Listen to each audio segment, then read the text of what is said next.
సున్నుండలు సున్నుండలు తయారు చేసుకోవడానికి ముందుగా మినపప్పు బాగా వేయించుకోవాలి.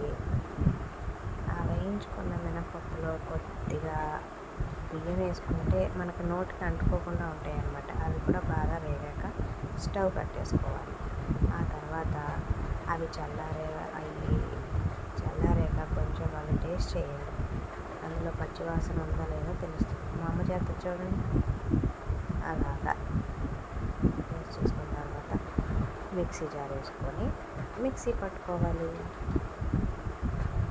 మిక్సీ పట్టిన తర్వాత అది ఒక పిండి జల్లెడ తీసుకొని ఆ పిండి జల్లెడలో బాగా జల్లించుకోవాలి.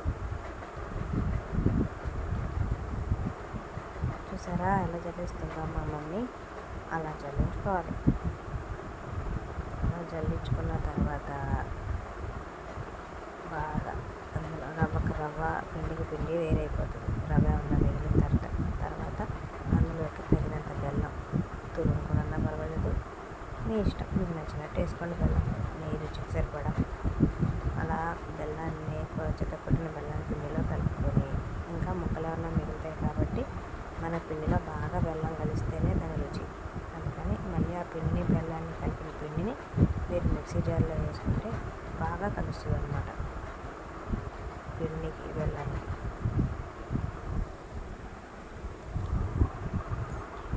తిను ఆ మడక కూడా హెల్ప్ చేస్తుంది మా మమ్మీకి.